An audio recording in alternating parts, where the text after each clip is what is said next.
Flashback sur Séance Radio. Le cinématographe permet de projeter les images sur un écran. Toute l'actu des grands classiques du cinéma. Bientôt, les films vont être sonorisés. Flashback avec Antoine Cyr et Antoine Julien. Je ne sais pas si vous vous rendez compte de l'aspect grandiose du mélange. Our first full-length motion picture feature in color opens a whole new world of thrill. Flashback sur Séance Radio. Ça, c'est le cinéma. Cette semaine en Flashback, nous recevons Vincent-Paul Boncour pour les 20 ans de Carlotta Film. En 1998, Vincent-Paul Boncour cofondait Carlotta Film en hommage à Carlotta Valdés, l'héroïne fantasmée du Vertigo d'Hitchcock, le film absolu de l'histoire du cinéma selon lui. La société a depuis tracé sa route, sortie salle, édition prestige DVD Blu-ray, publication de beaux livres. Carlotta est devenue, à l'heure du numérique, un acteur incontournable du cinéma de patrimoine, dont nous évoquons très régulièrement dans Flashback la riche actualité. Vincent-Paul Boncour est notre invité pour célébrer comme il se doit les 20 ans de Carlotta. Vincent-Paul Boncour, bonjour, merci beaucoup d'être avec nous dans Flashback. Alors il y a 20 ans, tout juste, vous sortiez La mort aux trousses, votre première édition. Quel souvenir gardez-vous de cette première sortie Carlotta ? Donc on garde un souvenir très très fort et très vivace de cette sortie il y a 20 ans, puisque Carlotta est vraiment partie de là avec cette première sortie, et le succès de cette sortie dépendait vraiment de la suite, de pouvoir racheter d'autres films, les ressortir, les faire exister de nouveau. Et La mort aux trousses a été un beau succès à tout niveau, puisqu'on l'avait sorti en fait comme un peu c'est notre approche depuis le début, de ressortir des grands classiques de l'histoire du cinéma plus ou moins connus, tels des films nouveaux. C'est-à-dire on sort dans le marché, dans l'actualité du cinéma, avec une nouvelle promotion, communication. À l'époque, j'ai retrouvé là le numéro spécial qui avait été fait des Cahiers du cinéma, un supplément. On avait été démarché pour réaliser quelque chose de plus qu'un simple article de 2 pages, et on avait fait un numéro spécial de 16 pages qui revenait sur le film, des partenaires médias, etc., etc. Et le film a existé, puisque le vrai challenge, quand on nous le disait, mais bon, déjà, il y a 20 ans, on nous disait, mais vous êtes fous, tu es fou de créer une société de distribution spécialisée dans le patrimoine, ça intéresse personne, c'est que des vieux films, que parisiens. Et puis La mort aux trousses, tout le monde l'a déjà vu. C'est vrai qu'on est sur un des films iconiques, mais en même temps qu'il n'y avait plus de distributeur, donc qui n'était plus disponible pour être montré sur grand écran au cinéma. Ce qui arrive régulièrement avec des films où les droits sont expirés, où il n'y a plus de distributeur qui prend la relève. Et le film était un peu, pas banalisé, mais beaucoup vu à la télévision, passait tous les ans sur France 3, FR3 à l'époque, sortait en VHS, etc.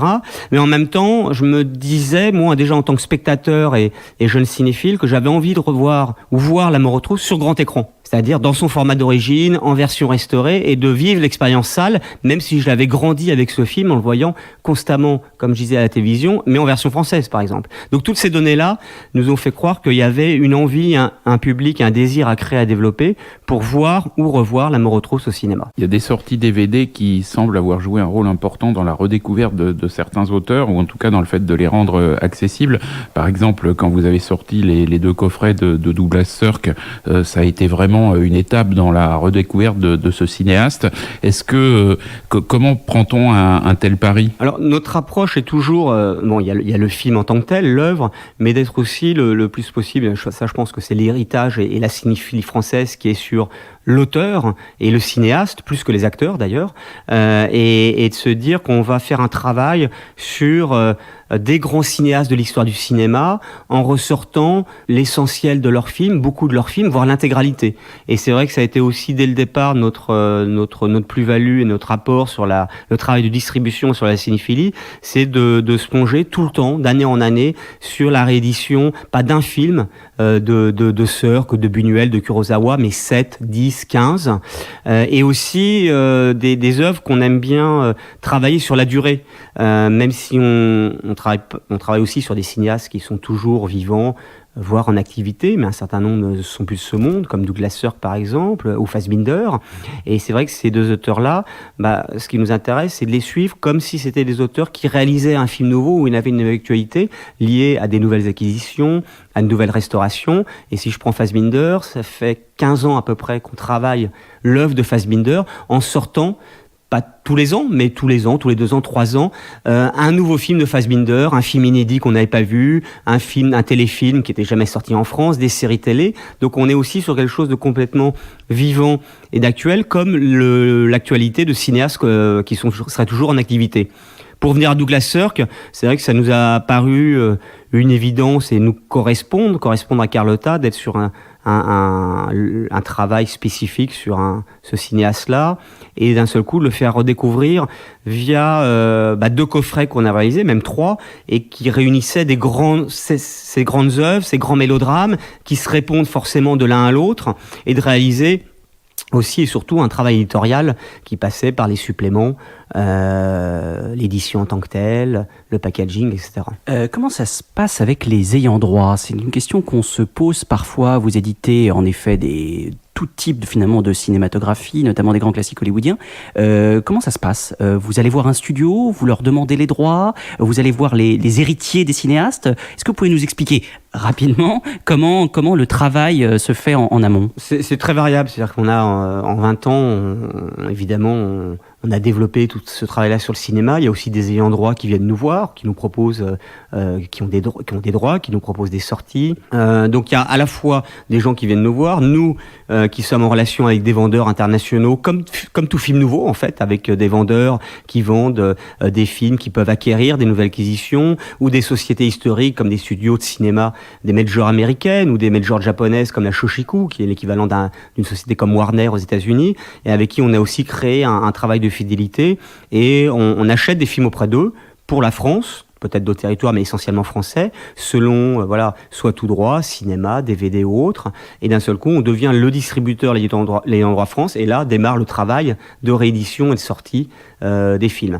Donc c'est un peu les 2 principaux schémas, et puis il y a aussi des films qu'on recherche nous, et il y a un peu le travail de détective, de rechercher un film qui a disparu complètement des radars, et pour lequel on va essayer de retrouver l'ayant droit, qui est pas forcément, où le film appartient pas forcément, vous voyez, à un catalogue représenté par des vendeurs, et on est aussi en relation avec des cinéastes ou des producteurs qui ont fait quelques films, et ils ont les droits, mais voilà, ça se retrouve pas ailleurs. Donc voilà, ce travail est vraiment transversal. Alors, Hitchcock, bien sûr. Vous avez sorti cet été une large rétrospective autour de l'œuvre d'Ozu qui a été un franc succès. Vous proposez actuellement une rétrospective Bergman en salle.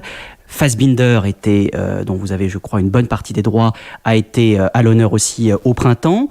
On a l'impression que les grands auteurs restent insubmersibles, mais c'est dans le bon sens du terme. Mais existe-t-il pour autant une nouvelle cinéphilie et de nouveaux cinéastes aujourd'hui consacrés ou appréciés ? C'est-à-dire de nouveaux auteurs.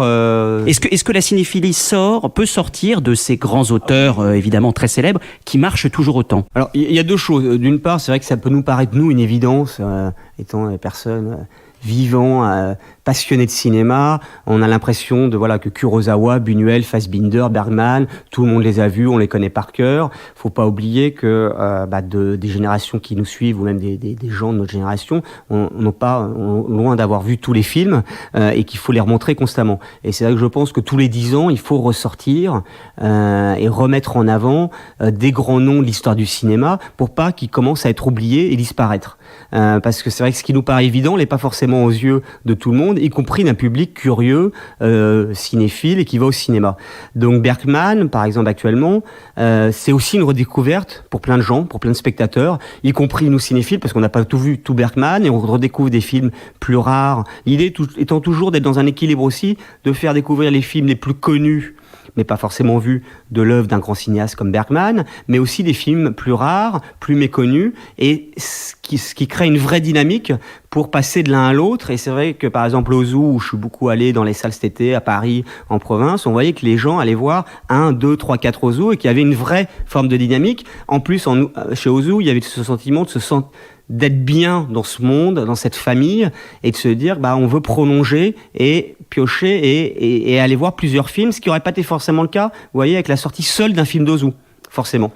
Donc il y a cette immersion-là qui me paraît importante, et donc ça, faut jamais perdre de vue d'être constamment sur les grands films, les grands noms, et aussi, et c'est notre travail qu'on fait à l'année, c'est faire aussi découvrir des cinéastes qui ne sont pas forcément aussi connus, reconnus, pas dans les mêmes radars, et d'être constamment dans la découverte. Je pense à Lino Brocca, par exemple, grand cinéaste philippin, qui est dans la pleine filiation de Fassbinder par rapport au mélodrame, et c'est un cinéaste qui était un peu connu dans les années 70-80, qui avait percé grâce au Festival de Cannes notamment, mais qui avait complètement disparu, plus de droits, plus de matériel, plus de copies, et quand on monte plus les films, ils disparaissent de la conscience, de l'esprit de la cinéphilie, la conscience collective, et donc c'est vrai qu'on est constamment aussi sur plein de pépites rares et invisibles, et des auteurs et des films qu'on a envie de faire découvrir et partager. Le cinéma français est pas très présent chez vous, vous considérez qu'il est bien couvert et que c'est pas le plus urgent à traiter en masse? Alors, je n'irai pas jusqu'à ce point-là, puisqu'on s'intéresse au cinéma français. Quand on fait Buñuel, évidemment cinéaste espagnol, mais on a travaillé sa carrière française dans les 70, on a sorti Plein Soleil, on fait un travail sur Jean-Paul Rapneau à venir avec la sortie de Cyrano, et puis Le Sauvage, Tout feu, tout flamme. Charles Maton, vous en parlerez bientôt, mais là ça va être une vraie découverte, et sur le cinéma français, et plus que le cinéma évidemment. Mais c'est vrai que c'est la particularité d'être distributeur de films de patrimoine en France, où vous avez déjà beaucoup de sociétés ayant droit, productrices de l'histoire du cinéma. Je vais citer Gaumont, Pathé, TF1 et d'autres, qui représentent des catalogues et qui généralement font souvent eux-mêmes. Par exemple en DVD, en Blu-ray, même s'il peut y avoir des collaborations, des coéditions, mais de manière générale, ils sont eux-mêmes éditeurs, ils diffusent. Certains sont aussi distributeurs ou travaillent avec des distributeurs comme nous ou d'autres indépendants, mais c'est vrai qu'on travaille, on collabore par exemple avec Studio Canal pour sortir en salle, mais ça sera eux-mêmes qui vont sortir les films dont ils ont les droits en DVD Blu-ray. Donc on a entre guillemets, paradoxe ou pas, mais peut-être moins accès au patrimoine français pour acquérir les droits que par exemple un éditeur-distributeur américain dont ces grandes sociétés françaises que je viens de citer ne sont pas implantées aux États-Unis et ont besoin d'un relais naturel et de professionnels pour diffuser et montrer les œuvres de leur catalogue qu'ils ont restauré, etc. Donc c'est pas par choix qu'on va pas sur le cinéma français, et encore on y va de plus en plus, mais aussi parce que voilà, il y a peut-être moins de choses à faire, ou déjà beaucoup de choses qui sont faites par d'autres. Alors en effet, parmi vos choix éditoriaux, il y a le cinéma américain, vous êtes bien implanté, et particulièrement certains réalisateurs phares du Nouvel Hollywood. Je pense évidemment à Brian De Palma, à Michael Cimino, vous avez consacré des magnifiques éditions, à Voyage au bout de l'enfer ou La Porte du paradis, et aussi à Jerry Chatzberg et Peter Bogdanovich, qui fait l'actualité actuellement. Cette époque-là du Nouvel Hollywood, c'est une époque dans votre cinéphilie, je suppose, importante. Oui, c'est-à-dire que j'ai grandi avec avec l'âge d'or du cinéma hollywoodien, parce que c'est vrai qu'il y a 25 ans, la cinéphilie était plus sur l'âge d'or d'Hollywood, des grands réalisateurs comme Ford, Walsh, Hitchcock pour moi restant toujours aujourd'hui la première porte d'entrée par rapport à la cinéphilie. Mais parallèlement, grandissant dans les années 80 essentiellement, 70-80, évidemment je voyais en tant que spectateur à 13-14 ans les nouveaux films de Coppola, Scorsese, De Palma, etc.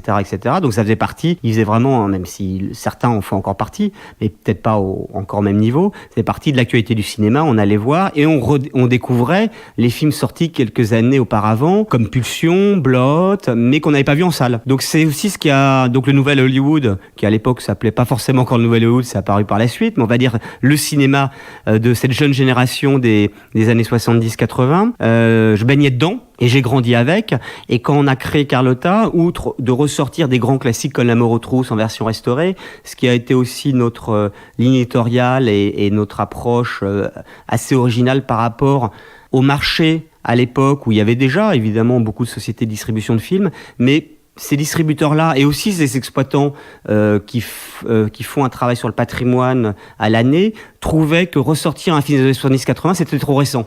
Alors, faut se mettre 20 ans en arrière. Aujourd'hui, ça sera les années 2000, par exemple. Mais ça paraissait trop récent par rapport à la public, et c'était pas la cinéphilie. Elle a évolué, mais en même temps, c'était ma génération. Et on s'est dit, bah oui, mais je pense que moi-même et ma génération de cinéphiles a envie de voir, comme il l'a jamais vu sur grand écran, ces films des années 70 de cinéastes comme Coppola, Scorsese, etc. Et c'est comme ça qu'on a ressorti les premiers De Palma, Pulsion, Blot, Obsession, qu'on a ressorti Rencontre de troisième type, et que je pense que la plupart des jeunes cinéphiles de ma génération le découvraient pour la première fois au cinéma, dans le format réel, en scope pour beaucoup, pas tronqué en 4/3, pas en VF. Faut pas oublier qu'il y a 20 ans, le DVD apparaissait à peine. C'est-à-dire que quand les films, on pouvait les voir à la télévision, au cinéma et en VHS. Et en VHS, vous les voyez essentiellement en VF et dans un format pan-scanné. Donc c'était pas l'œuvre non plus. Vous faites très souvent des beaux coffrets. On parlait du Nouvel Hollywood, des coffrets type La Porte du Paradis, etc., qui sont formidables. Est-ce qu'il y a un public de collectionneurs de coffrets ? Ça fonctionne comment ? Je pense qu'il y a déjà la particularité de la France, c'est d'être dans un rapport très très collector et très proche et lié à l'objet. C'est quelque chose qu'on développe depuis le début. C'est dès qu'on s'est lancé quelques années après la création de Carlotta, où on est d'abord distributeur de films en salle. On a prolongé notre travail en édition vidéo, DVD, puis Blu-ray, et d'être tout de suite sur le bel objet. À une époque où il n'y avait pas autant de cette notion de collector qui aujourd'hui est de plus en plus développée à un très fort niveau, mais en tout cas en se disant évidemment il y a le film, mais aussi envie de posséder la belle édition. Quand on a sorti Salo de Pasolini, qu'on avait sorti en salle, en DVD, on a fait un très beau packaging, on a reproduit le dossier de presse de l'époque, donc on a toujours été dans ce rapport-là, et aujourd'hui j'ai envie de dire encore plus, face malgré tout à la baisse du marché du support physique, même si ce marché-là est toujours présent, mais il n'est pas aussi fort qu'il y a 10 ans par exemple. Il y a toujours une vraie envie de la cinéphilie de posséder des films en DVD ou en Blu-ray, mais de plus en plus dans des beaux objets, dans des belles éditions, entre le livre et le DVD. Et c'est vrai que depuis quelques années, on développe ce genre d'édition avec, lorsque le film... on a la matière, le potentiel, c'est aussi de se pencher, c'est pas de proposer juste mettre des photos, quelques textes, mais dans un vrai rapport éditorial. Et donc on est sur des éditions coffret ultra collector à peu près tous les 3 mois sur un film qu'on va mettre en exergue et pour lequel il y a un livre de 150-200 pages, des photos inédites qu'on recherche auprès de collectionneurs et pas retrouver les mêmes photos que vous voyez sur le net ou ailleurs. Enfin, d'être vraiment dans un rapport vraiment privilégié. Et puis le film, les bonus, les suppléments, des Bogdanovich que vous aviez cité, on sort 2 films en édition prestige limitée qui sont Saint-Jacques et The Last Picture Show, 2 grands films du cinéaste, mais aussi 2 livres, un livre d'entretien avec Jean-Baptiste Aurey dans lequel on met un DVD qui est le documentaire récent autour de Bogdanovich. Donc c'est chaque fois de se dire qu'on lit l'écrit avec le visuel et de plus en plus des objets très beaux, très prestigieux qu'on a envie d'avoir, qu'on a envie de posséder, qu'on a envie de garder. Alors, grâce au numérique, le cinéma patrimoine n'a jamais fait autant parler de lui, n'a jamais été aussi vivant. Est-ce que c'est une évolution, selon vous, positive, nécessaire ? Et parfois, cette critique un peu en creux qui est que les versions aujourd'hui restaurées sont plus belles que belles, c'est-à-dire plus parfaites qu'elles ne devraient l'être, qu'elles étaient les versions originales en salle. Est-ce que vous êtes d'accord avec ça ? Ou est-ce que vous, au contraire, vous pensez que le numérique est absolument indispensable et au contraire n'est que bénéfique pour le cinéma de patrimoine ? Il est sûr que le numérique a fait évoluer, je dirais plutôt, pas forcément le marché du patrimoine, mais la perception que pouvait en avoir le public du patrimoine, qui pouvait considérer quand on sortait en copie 35 mm, neuve, restaurée, quelque chose de un peu ancien, poussiéreux, alors qu'aujourd'hui on parle de numérique, de 2K, de 4K, les gens ne savent pas forcément ce que ça veut dire, mais c'est quelque chose de moderne, tendance, etc. Donc il y a eu, je pense, un rapport différent aussi bien des professionnels, des festivals, on le voit bien, quand on a démarré il y a 20 ans, il n'y avait pas toute cette actualité patrimoine dans les festivals internationaux en France. Il n'y avait pas Cannes Classique, il n'y avait pas Venise Classique, il n'y avait pas le Festival Lumière, il y avait plein de choses qui se passaient. Il y avait les cinémathèques, il y avait des salles à essais. Le patrimoine a pas commencé à exister avec le numérique. On a une histoire forte en France de la cinéphilie qui remonte aux années 40-50. Mais d'un seul coup, il y a eu un autre rapport, je pense, à l'image du patrimoine. Et maintenant, on peut dire que le patrimoine est partout. Ce qui n'était pas le cas il y a 20 ans. Alors en même temps, il est partout, mais ça ne veut pas dire qu'il y a 10 fois plus de public et d'audience. Parce que le numérique a ses aspects bénéfiques et pas maléfiques, mais en tout cas qui peuvent aussi amener le fait qu'il y ait une surabondance de sorties, de restauration. Vous avez énormément de restauration en France, à travers le monde, et heureusement il y a plein de choses qui sont faites pour préserver, sauvegarder les films, et tout ne peut pas être forcément diffusé de la même manière. Donc vous avez aussi trop de sorties en salle toutes les semaines, 3 à 4, pour un public qui n'est pas extensible, qui est un peu le même si vous sortez un film japonais, italien, américain, un spectateur qui va déjà voir une réédition en salle, c'est quelqu'un qui est déjà curieux et qui va aller voir ça en plus ou à la place de la grosse nouveauté à réessai ou grand public. Donc à la fois c'est formidable et en même temps on voit qu'il y a aussi des dangers de mettre tout un peu en même même niveau. Des restaurations, on ne sait pas vraiment si ça a été restauré, numérisé. Donc il y a un rôle pédagogique important qui doit être fait des professionnels, des festivals, des distributeurs. Après, pour répondre à votre question sur le numérique, est-ce que c'est trop bien restauré? Est-ce qu'on restaure par rapport à l'œuvre originale, le respect, etc. Ça, c'est, je pense, extrêmement variable et ça dépend surtout des ayants droit, parce que nous, on peut être de temps en temps sur des projets de restauration, mais très souvent, en achetant les droits d'un film, l'ayant droit nous met à disposition le matériel qui existe et qu'il a restauré. Alors sur la vidéo, le Blu-ray, DVD Blu-ray, on va souvent upgrader des restaurations. Mais non, je pense que maintenant on est à un niveau de restauration qui est quand même assez extraordinaire, qu'on peut faire des choses qu'on ne pouvait pas faire, c'est sûr, au niveau du chimique, et qu'il y a, me semble-t-il, de manière générale, un vrai grand respect de la restauration des films, des très bons laboratoires en France, au Japon, aux États-Unis, qui s'associent avec des collaborateurs du film pour avoir une validation, par exemple, de la photo, du grain, etc. Il y a toujours des choses qui peuvent être moins bien faites, mais de manière générale, je pense qu'il y a un vrai beau travail de restauration à travers le monde, une vraie plus-value. Et surtout, ce qui est formidable, c'est qu'il y a plein de films qui auraient pu être laissés abandonnés, je pense, de cinématographie peu diffusée, d'Asie ou autres, qui d'un seul coup sont restaurés et qui peuvent l'être admirablement. Et certains films, on les voit, je pense, comme on les a jamais vus par rapport au moment où ils sont sortis. Et aussi entendus. Par exemple, là, sur les 20 ans de Carlotta, on a organisé pas mal d'animations sur cette semaine-là avec le Pop-Up Store. On a fait venir des laboratoires. Et c'est vrai qu'il y a une vraie... je parle de films d'ailleurs qu'on distribue pas, donc, mais là c'est notre rapport au cinéma. Quand aujourd'hui on voit la trilogie de Pagnol, Marius, Fanny César, j'ai plutôt envie de dire qu'on l'entend, on l'entend comme jamais on l'a entendu, grâce à la restauration, ce qu'on ne pouvait jamais faire auparavant, mais grâce au progrès technique de la technologie et du numérique. Et donc on entend, comme on n'a jamais entendu, ces films des années 30-40 du cinéma français. Et ça, c'est extraordinaire. Vous parliez tout à l'heure du public. Est-ce que ce public évolue et est-ce qu'il peut évoluer à travers des nouveaux supports? On parle maintenant de plus en plus de plateformes VOD qui se créent au fur et à mesure. Est-ce que c'est une manière d'aborder, de conquérir un nouveau public de cinéphiles? Tout nouveau moyen de diffusion est évidemment important, intéressant et bon pour transmettre et diffuser la cinéphilie.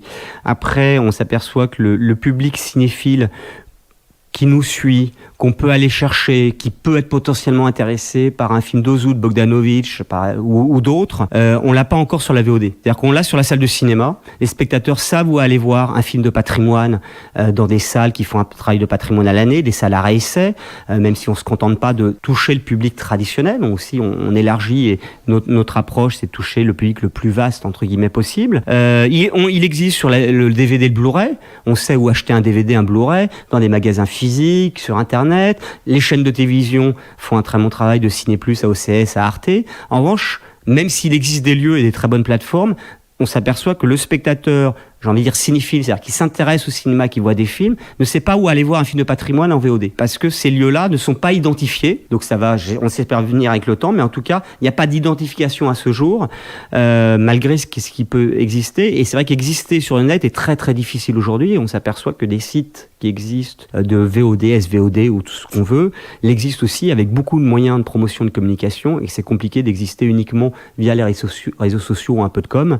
Et tout se fait pas du jour au lendemain. Donc je pense qu'il y a, pour l'instant, on le retrouve pas là. Il y aura sûrement des développements, mais le public vient au cinéma, achète des DVD, le voit à la télé, vient dans les festivals, et potentiellement, il est présent. Et pour terminer, qu'est-ce qu'on peut vous souhaiter pour les 20 ans à venir de Carlotta? Qu'est-ce qu'on peut vous souhaiter mieux? Se retrouver là dans 20 ans et discuter de nouveau cinéma et de parler non seulement de tout ce qu'on aura fait de nouveau en 20 ans et puis de l'actualité permanente du cinéma et de nouveaux hommages, rétrospectives, découvertes, redécouvertes. Parce que c'est vrai ce que je dis toujours, on me pose des fois, oui, mais t'as pas fait un peu le tour là de sortie de film en 20 ans, etc. On n'a jamais fait le tour parce qu'on découvre constamment. C'est-à-dire que c'est une découverte constante. On est sur 120 ans, pas loin d'histoire du cinéma. Donc on est sur une découverte constante du cinéma. Et il y a tellement de cinématographie de cinéastes qu'on ne connaît pas. Ou de films, de premiers films de grands cinéastes. Donc c'est permanent et ce travail-là est plus vivant que jamais. Autant, voire peut-être plus. Ça, je le dis parce que je suis vraiment complètement dans le patrimoine et dans mon ADN, peut-être plus que le cinéma d'aujourd'hui et d'actualité. Eh bien, merci beaucoup. Avec plaisir. Merci. Flashback sur Séance Radio. Le cinématographe permet de projeter les images sur un écran. Toute l'actu des grands classiques du cinéma. Bientôt les films vont être sonorisés. Flashback avec Antoine Cyr et Antoine Julien. Je ne sais pas si vous vous rendez compte de l'aspect grandiose du mélange.